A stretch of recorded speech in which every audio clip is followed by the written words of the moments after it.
coisas passaram pela minha cabeça quando eu soube que estaria nesse palco, falando com vocês um pouco do que se passa na cabeça de uma cientista.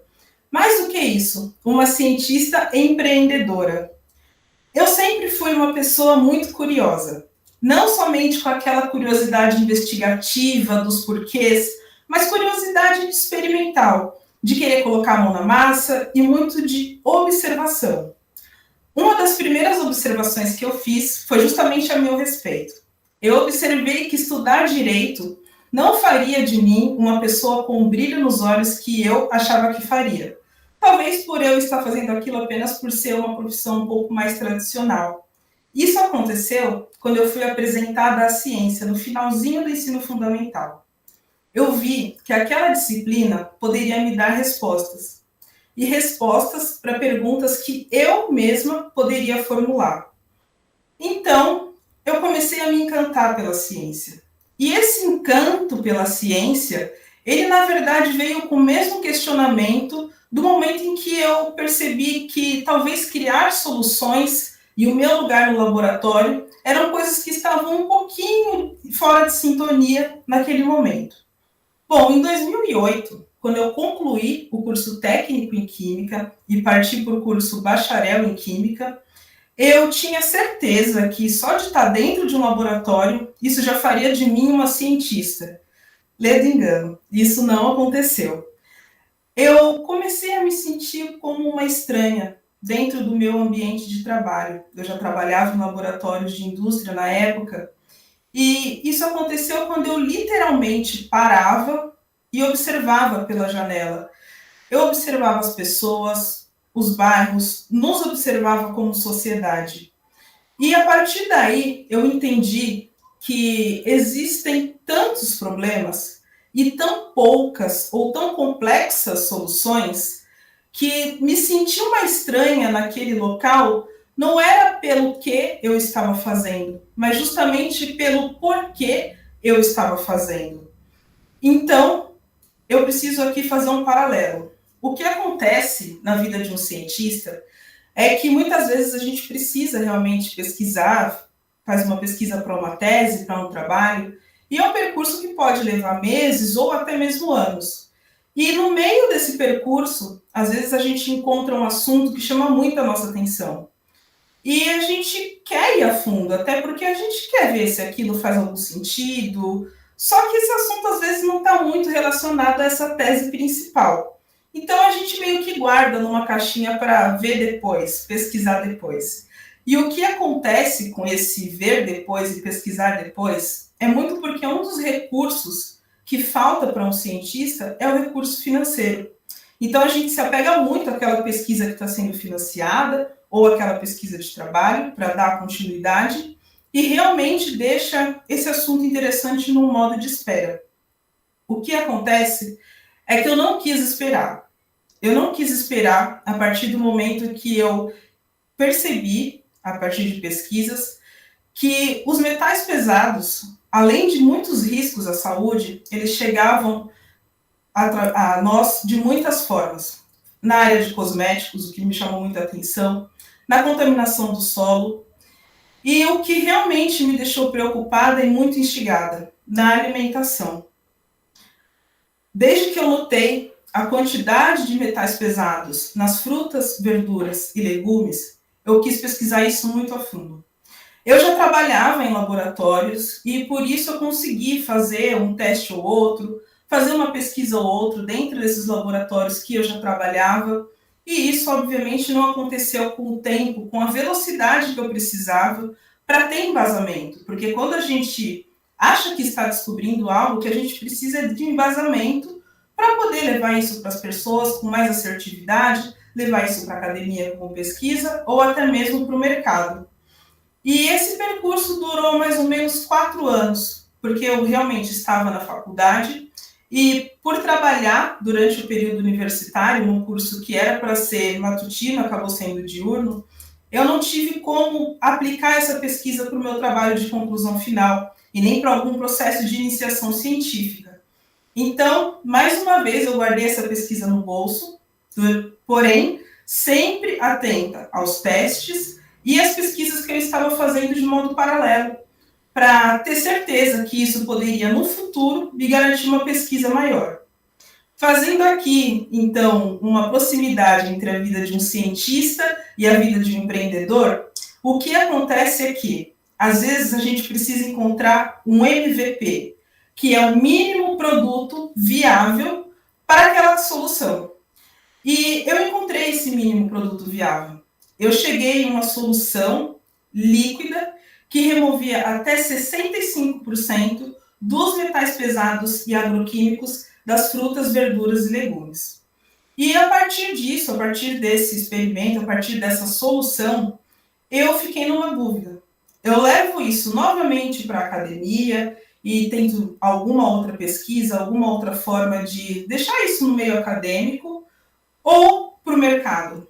E dentre algumas pesquisas que fiz, eu descobri a FATEC Sebrae, que fica em São Paulo, e decidi arriscar.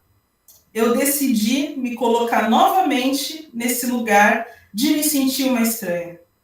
Seria uma cientista aprendendo a empreender. Uma cientista num mundo completamente diferente de tudo que já tinha passado até ali. Até porque o empreendedorismo é justamente isso. E desde que eu entrei na FATEC, com o único objetivo de melhorar a alimentação das pessoas, com todas as dúvidas e todas as certezas que eu tinha até ali, eu decidi em 2017 fundar a Startup em Química. E é claro que isso não aconteceu sem muita ajuda do corpo acadêmico, isso não aconteceu sem o conhecimento que os professores transferiram ali, e tudo que eu precisava para ter uma noção de mercado. Porque não adianta ter um produto na bancada e não levá-lo para o mercado. Não levar essa solução para a sociedade, que é onde a gente realmente precisa. Então, quando a gente pensa na alimentação, quando a gente pensa na alimentação saudável, o nosso imaginário inunda a nossa cabeça com imagens de frutas, legumes, beber muita água, praticar exercício, verduras. Essas imagens, elas são muito coloridas, elas são muito bonitas, elas têm muito brilho. Mas quando a gente se dá conta da quantidade de toxinas que esses alimentos podem ter, essa imagem vai ficando um pouco mais opaca. Isso perde um pouco do brilho. E isso é uma coisa que não pode acontecer. Bom, a ONU estima que até 2050 nós sejamos uma população de aproximadamente 9,3 bilhões de pessoas. Para atender essa demanda, a gente precisa de uma produção agrícola mais ou menos 70% maior do que temos hoje. Desses 70%, 40% só no Brasil. Isso, com certeza, vai agregar na utilização de fertilizantes e agroquímicos em mais excesso. Os agroquímicos, eles são substâncias que têm como objetivo a eliminação de pragas na agricultura. Só que essas substâncias, elas são tóxicas e causam malefícios ao nosso organismo a curto, médio e longo prazo, dependendo, é claro, do tempo de exposição e da fórmula daquele produto. Os fertilizantes, eles são os responsáveis por levar os metais pesados para esses alimentos, através do solo contaminado e através da ingestão.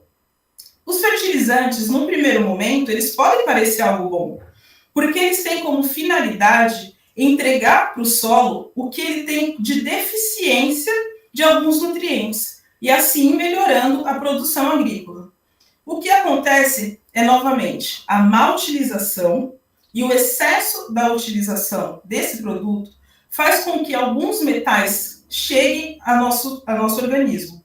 Alguns deles são tóxicos, como chumbo, cádmio, arsênio, mercúrio. O que tem para amenizar um pouco essa situação são os limites toleráveis de ingestão desses metais. Mas esses metais, eles têm um processo chamado de bioacumulação. Essa bioacumulação significa o quê? Mesmo dentro desses limites toleráveis, eles conseguem ir se acumulando, seja no solo ou seja no organismo. Então, a médio e longo prazo, eles também conseguem causar malefícios. A solução criada pela Startup em Química atua justamente dentro desse processo, da bioacumulação.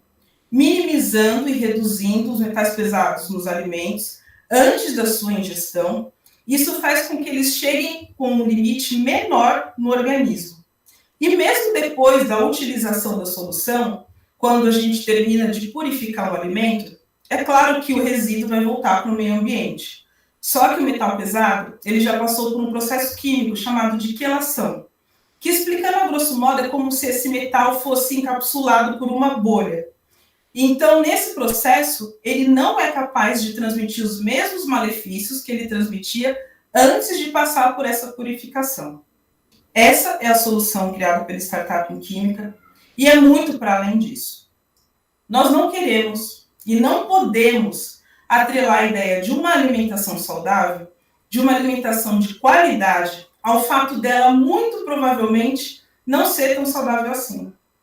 Nós temos que garantir a segurança na alimentação para a nossa população. O objetivo desse projeto, ele não é um produto em si, não é a startup em si, não é retirar metais pesados dos alimentos somente, mas é também levantar esses debates e falar sobre a desigualdade na alimentação. O acesso a uma alimentação de qualidade ainda é um privilégio de uma minoria. Isso não pode ser um costume, de forma alguma. Isso sempre deve nos causar estranheza. Isso deve nos causar desconforto, porque é desconfortável. E se as desigualdades não nos causarem estranheza, os estranhos seremos nós. Muito obrigada.